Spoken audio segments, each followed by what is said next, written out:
Everyone, आज है refraction of light at plane surfaces का लेक्चर नंबर 2 और हम बात करने वाले हैं refraction of light through a prism और सेकंड टॉपिक है हमारे पास रियल एंड एपरेंट डेप्थ। तो जल्दी से स्टार्ट करते हैं।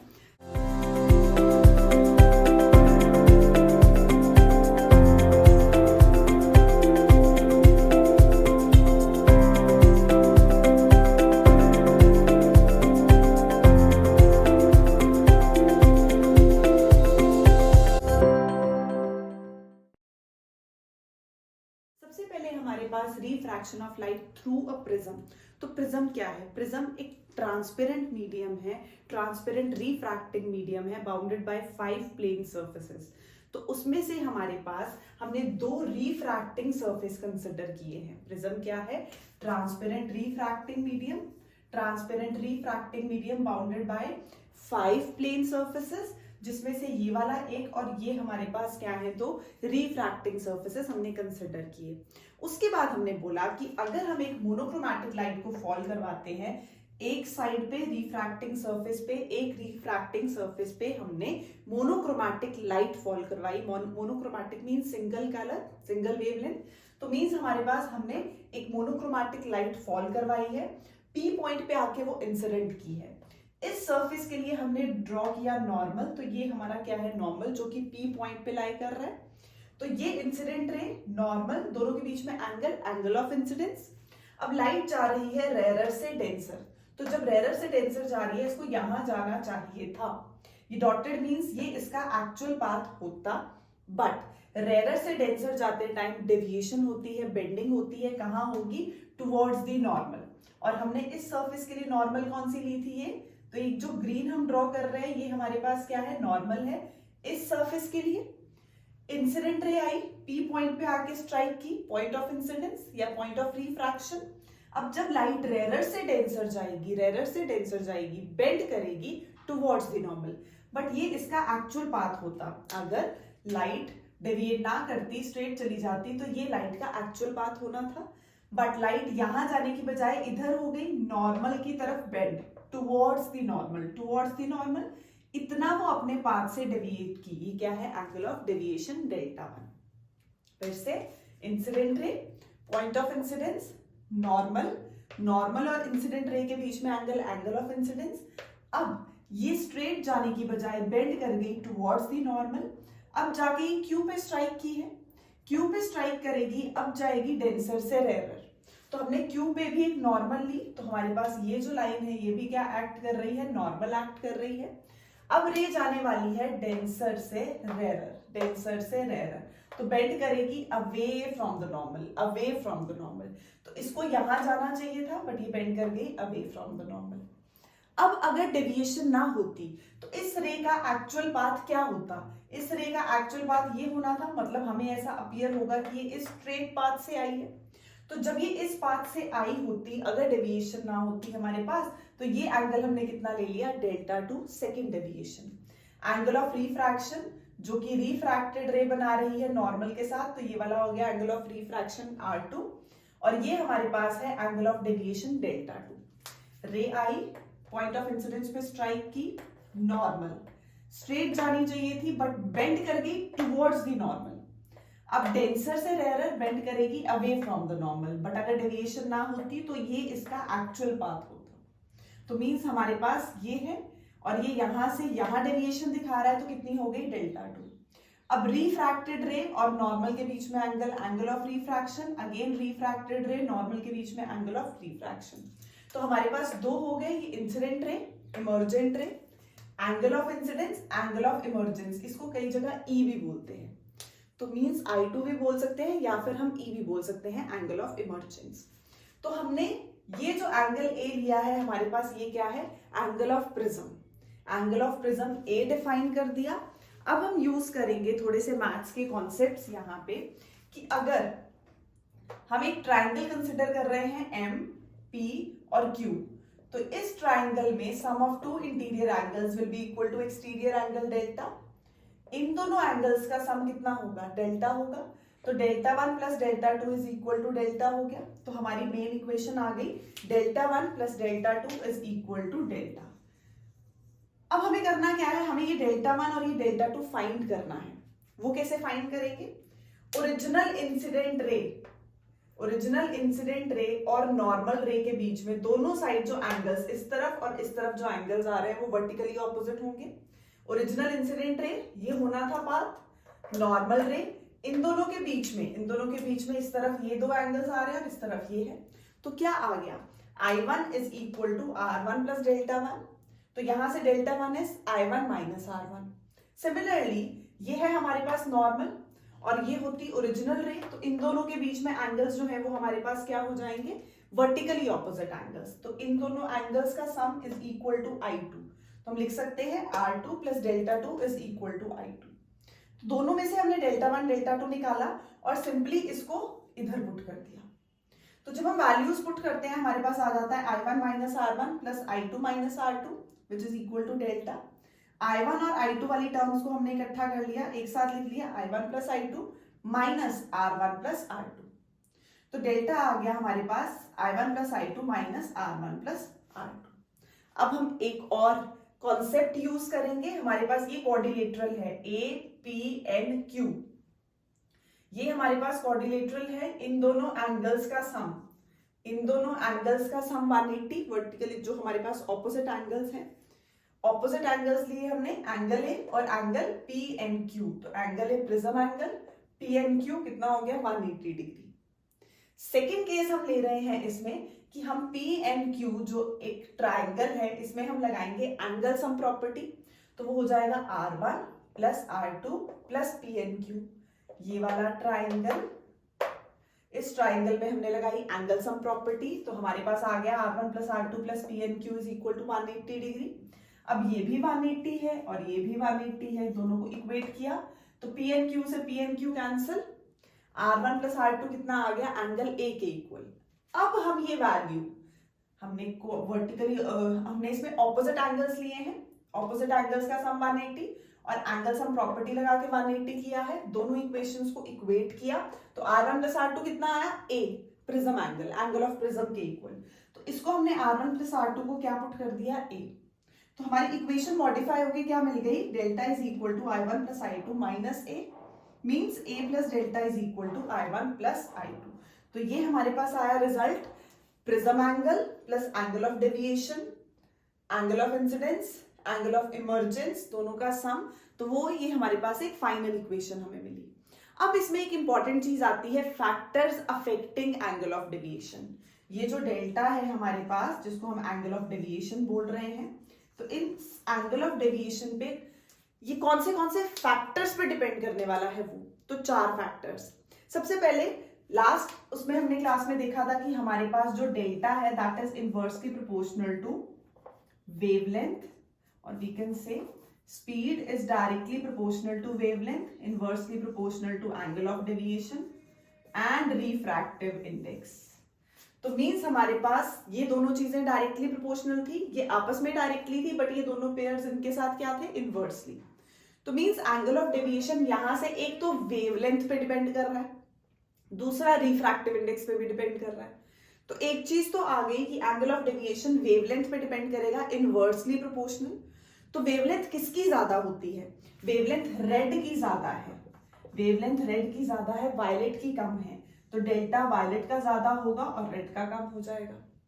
अब डेल्टा और रिफ्रैक्टिव इंडेक्स, डेविएशन और रिफ्रैक्टिव इंडेक्स डायरेक्टली प्रोपोर्शनल है, तो मींस रिफ्रैक्टिव इंडेक्स भी वायलेट का ज्यादा है और रेड का कम है। तो मींस ये इसके तो इनवर्सली है और इसके क्या हो जाएगा? Directly proportional. तो 2 फैक्टर्स तो हमें सीधा यहीं से मिल गए कि एंगल ऑफ डेविएशन किन किन फैक्टर्स पे डिपेंड कर रहा है। एक तो हमारे पास आ गया यहाँ पे म्यू, तो म्यू क्या है? डायरेक्टली रिफ्रैक्टिव इंडेक्स के डायरेक्टली। तो आपने बस ये लर्न करना है। अगर हमें ये लर्न हो गया तो मींस हम काफी चीजों में इसको अप्लाई कर सकते हैं।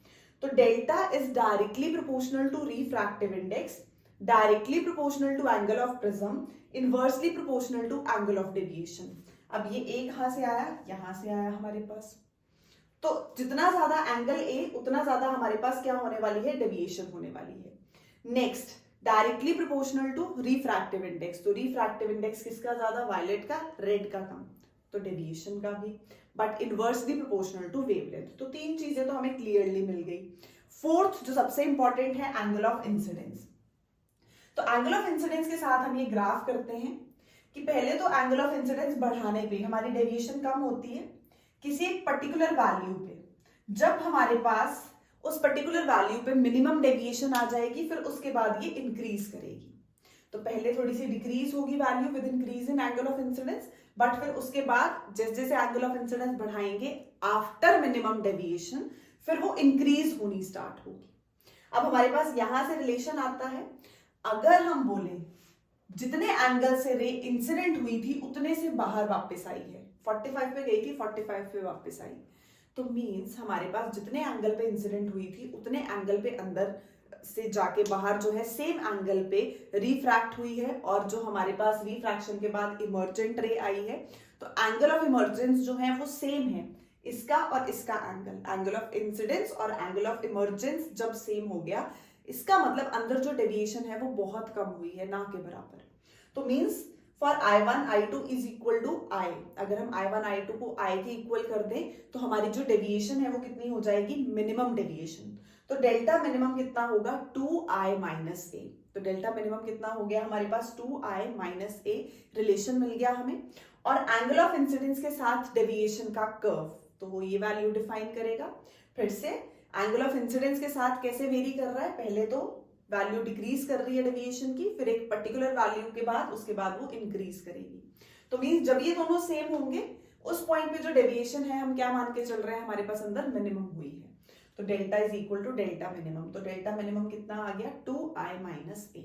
तो ये भी इंपॉर्टेंट है, फैक्टर्स भी इंपॉर्टेंट है इसमें, और हमारे पास ये डेरिवेशन भी इंपॉर्टेंट है।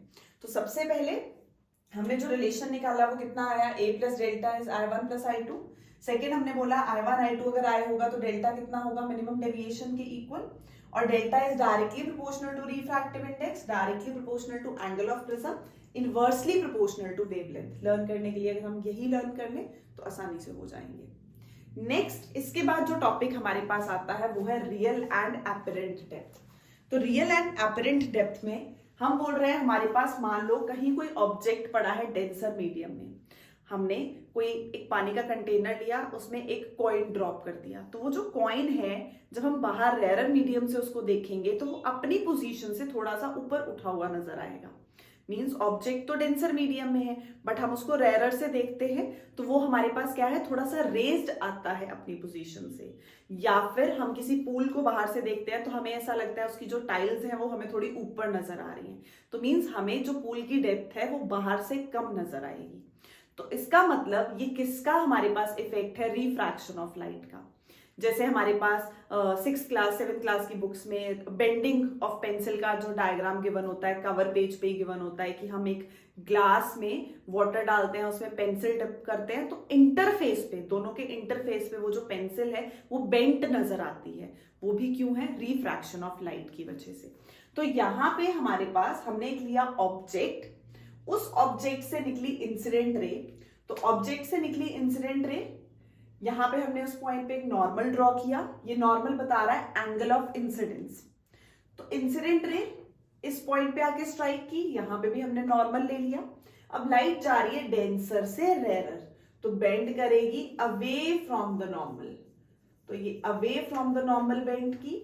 जैसे ही away from the normal bend की, हम इसको पीछे तक एक्सटेंड कर रहे हैं कि हमारे पास जब ये एक्सटेंड कर रहे हैं, क्योंकि ऑब्जर्वर कहाँ है, यहां से देख रहा है, तो उस ऑब्जर्वर को क्या लगने वाला है कि रे यहां कहीं से आई है।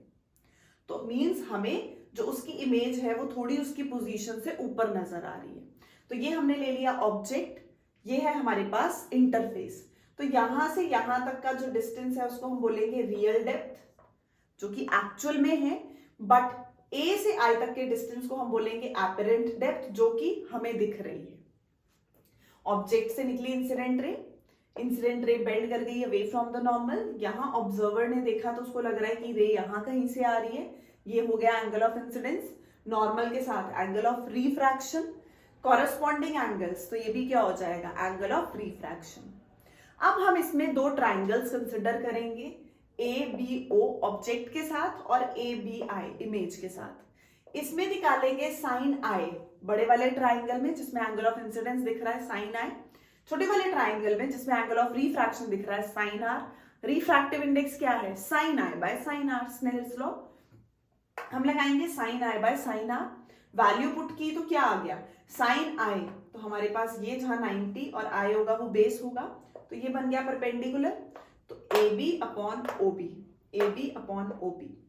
साइन आर, सिमिलरली ये वाला एंगल, तो ये तो जिसपे 90 होगा और आर होगा वो बेस होगा, 90 के साथ दूसरी वाली साइड परपेंडिकुलर, तो A B upon B I, तो A B upon B I. Light is going from water to air, from medium to air, तो sine I by sine R, दोनों की वैल्यूज पुट कर दो, A B cancel, B I upon O B, तो ये आ गया when light is going from medium to air. अगर हम यूज करें principle of reversibility of light, वो क्या बोलता है? अगर लाइट 1 to 2 जाती है तो refractive index is reciprocal of 2 to 1।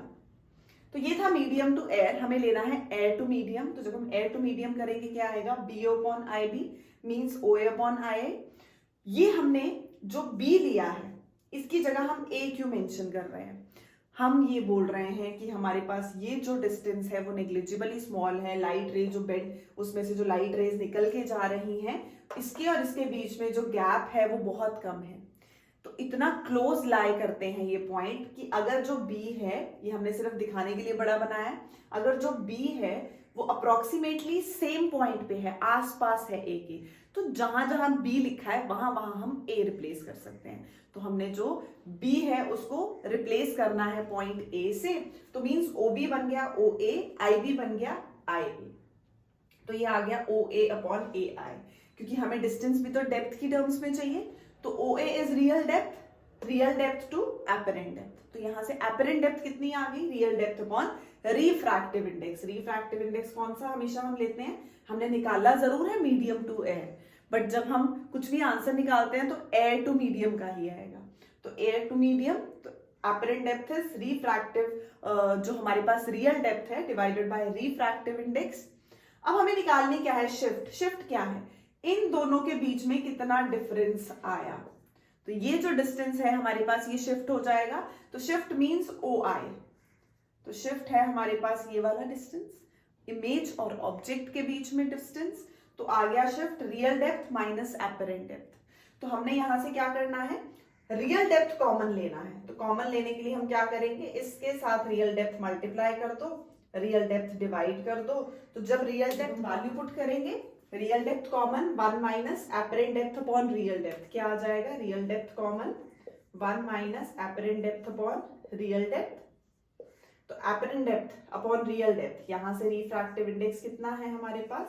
Apparent depth कितना हो जाएगा? 1 अपॉन, तो वैल्यू पुट करेंगे तो 1 माइनस 1 अपॉन म्यू, तो म्यू वायलेट का ज्यादा होता है, रेड का कम है, तो शिफ्ट भी वायलेट की ज्यादा, तो हम यही ऐड ऑन कर सकते हैं, शिफ्ट भी किसकी हो जाएगी? वायलेट की ज्यादा हो जाएगी और रेड की कम हो जाएगी। बाय।